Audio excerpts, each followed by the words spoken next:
Hello, I wanted to talk about my 2025 TX300 Husqvarna bike that I put a lot of time and effort into, and I wanted to make a short video about all the parts I made this bike my own. And Dave Simon from Pennant Racing was very helpful with this build also. He's a very informative guy, and a lot of the parts came from him, and also helped explain a lot of things to me. So this is a 2025 Husqvarna TX300, and a little backstory to me. I have a compulsive disorder, right, where I build the bike completely to my liking, to my settings, right where I'm going to be comfortable with it, and also have industrial strength racing, Indiana cross country racing series, or XC Moto or hare scrambles, whatever you want to call it. Like racing in the woods, and I like to beat the crap out of everything I ride. I just have a compulsion to learn and try and fix things to my liking. I built a 1985 BMW K100. That was a completely stock bike. Built it from the ground up. It's faster than you would really expect, but also showing off my skills here. And then also here's my Yamaha YZ250 FX. It's a 2015 model. It's got over 500 race hours on it, and just alone I spent $3,000 just last year just keeping her alive. She's tired, she's worn out, and I just need to move on and get a new bike to be able to race. So I did a lot of research, and this is the TX300, their cross-country version, not the enduro version, but the cross-country version. It's made to be raced in the woods, and all the wide ratio gearing on it. A little bit of background, as you can see on my YZ250 FX. I like that bike black. No other color of racing on dirt bike I want to have. So building this bike, the very first thing I did was take off all sticks, and I also wanted to show punk rock roots of having the Misfits, and also a little bit of adoration of my name mixed into it. I'm an old school punk rocker. So all the number fonts and everything like that is all the Misfits number fonts. So that's why I wanted to incorporate. Fast House is my sponsor from this year, and I love to keep them going. I love it, their whole entire attitude of riding and racing, and just having the fun time of being out in the woods, or just being on a dirt bike. I love their lifestyle. So going from the ground up, I want to talk about the tires. The rear tire is the IRC VE33S with a bib. I like to always have a bib in the back. A bib moose is really great for when you're like racing and you see a log. I just pop a wheelie and slam my back tire into the log, right where pretty sure that most tubes won't last a few hits like that. So I always race that way, with a bib in the back and a tube in the front to be able to adjust for the different terrain features, from mud, dry dirt, prime, greasy mud, what have you. And on the front tire I have the Kenda Gnarly. I actually have been racing with a Kenda Gnarly's for about a year or two now. I really love the gummy tires, so I wanted to try the VE33S, which is a softer compound.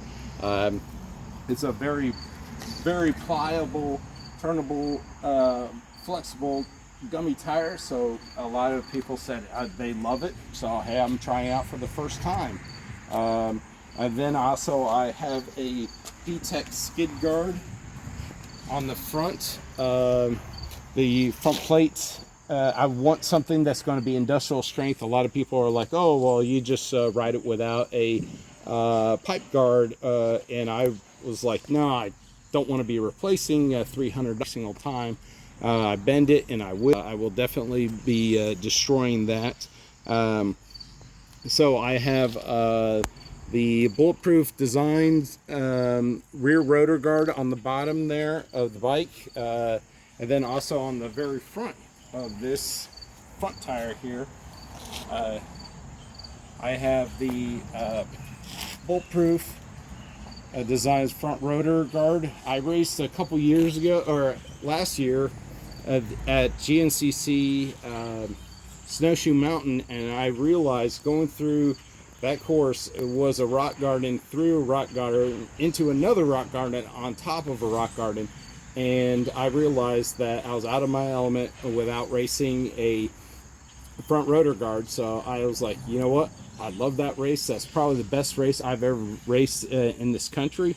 I had so much fun being there, but the rock garden makes you really think otherwise of not protecting your front rotor.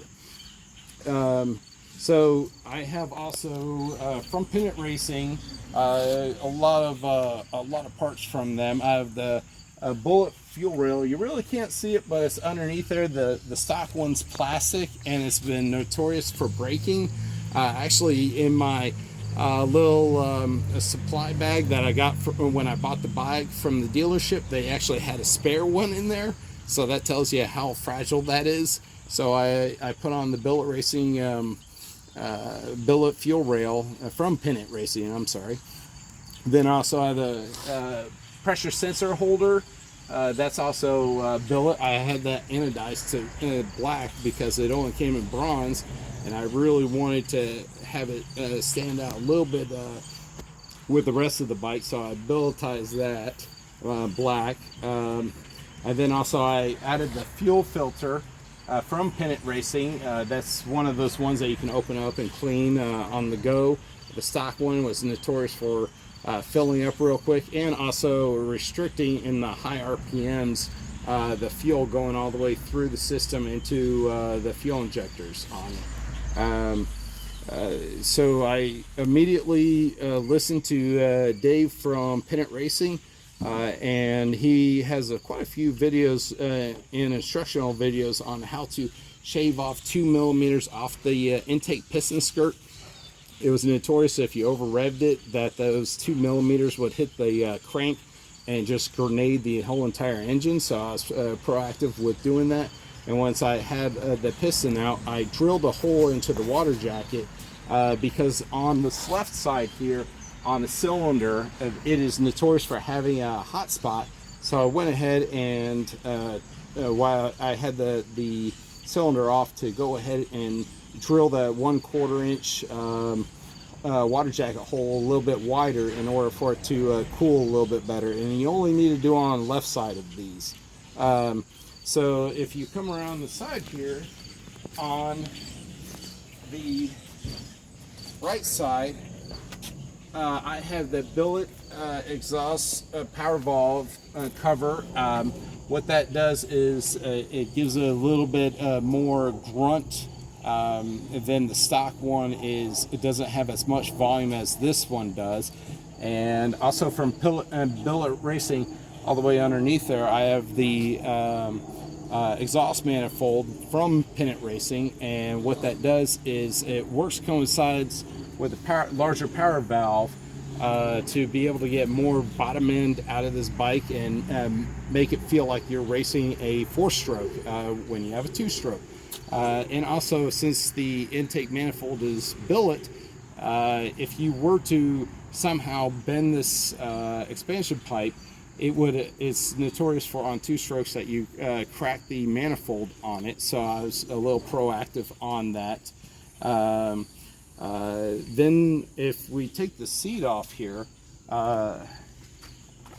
I had Pennant Racing reflash the ECU. He has done so many videos on how to reflash the ECU to give it the fuel balanced out through all the RPM ranges, so it works a lot better than the stock, right where you would actually in the mid and top would lean it out a little bit, and he did all that.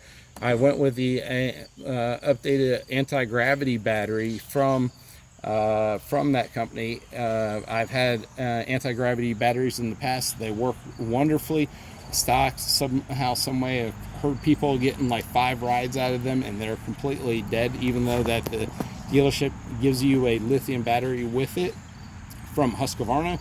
But still, those are crap. So I wanted to be proactive and actually get more than 5 rides out of it, or not have any sort of issues.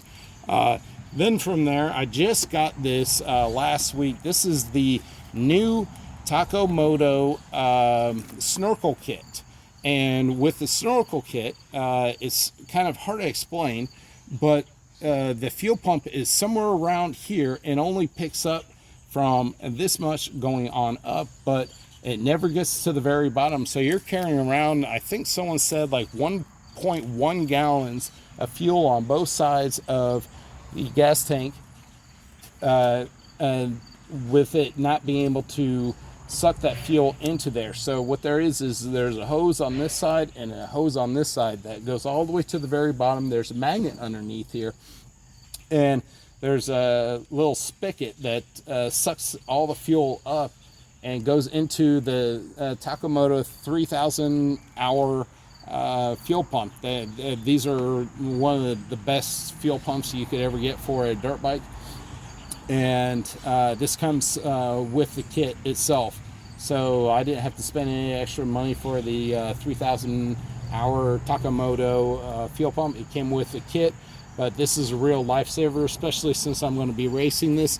Don't want to run out of fuel on the so yes, I just got that in, and that makes me feel a lot better that that I have a lifesaver now versus what the design plans were for Husqvarna. Another thing I want to say about everything that I found out about this bike, I have literally touched this whole bike, took it all apart, took off every nut and bolt on this entire bike, Loctited everything. There was loose bolts on the shifter shaft. I don't even know how the dealership missed this, but I Loctited it out. I always go by the motto, when in doubt, Loctite it out.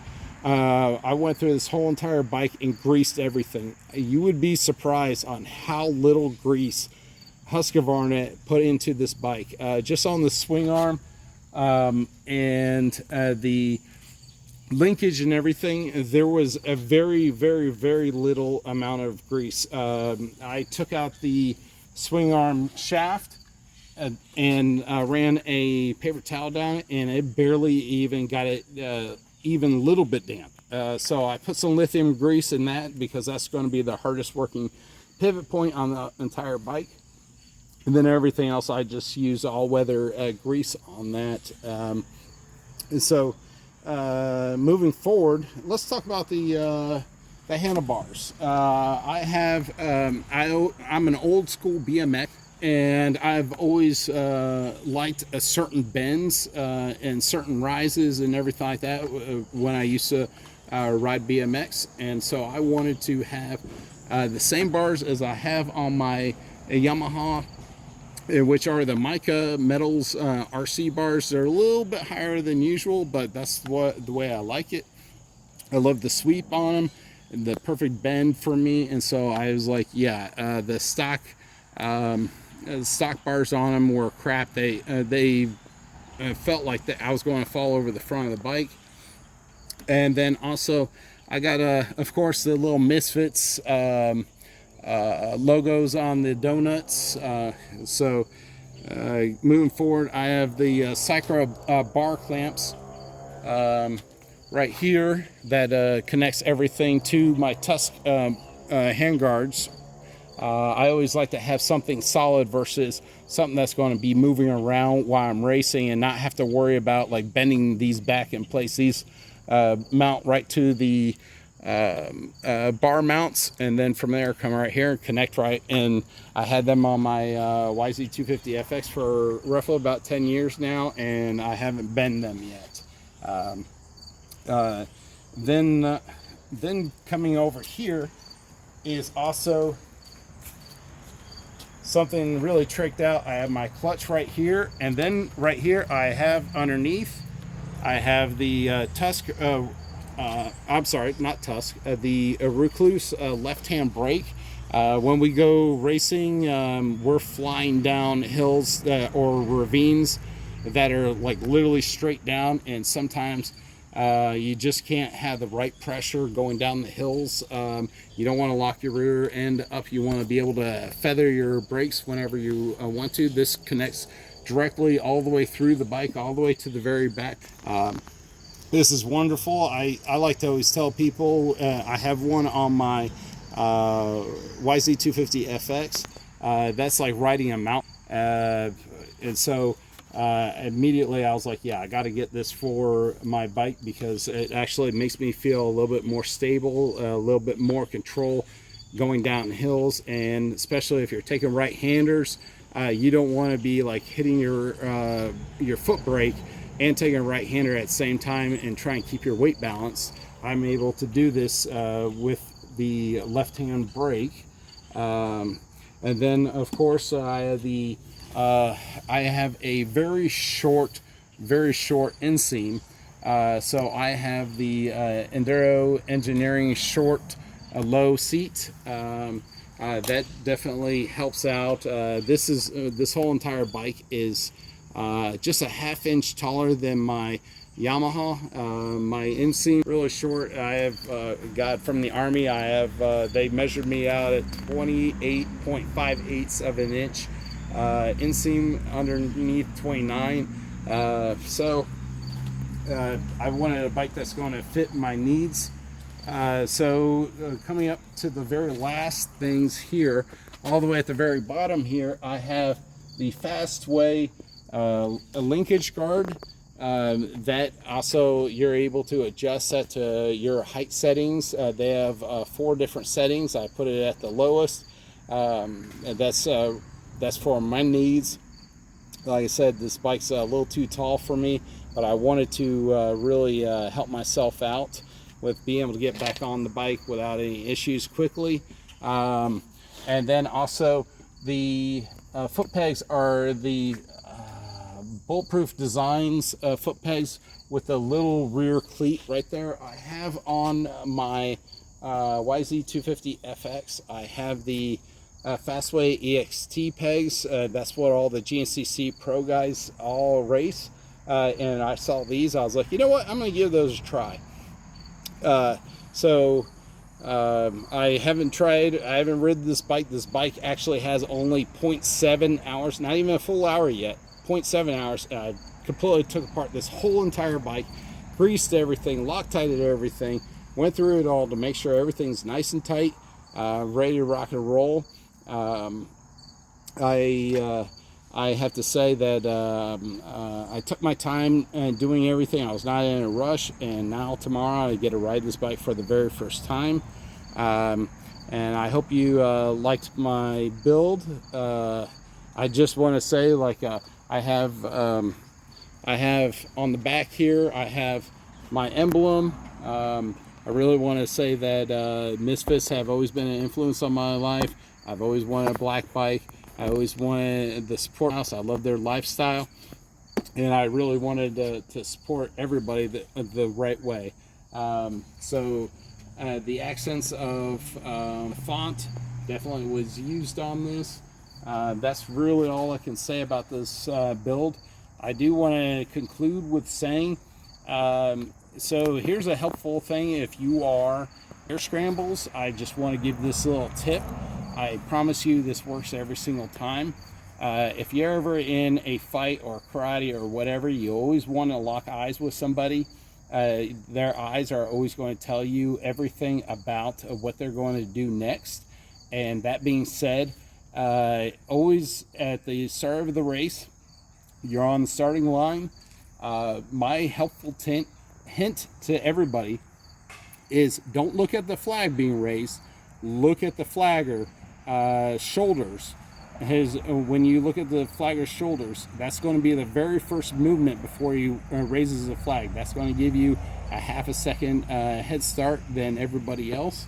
I just hope that that's helpful. I would like to do more videos like this in the future. If you have some products that you would like for me to test out, hey, I'm all for it.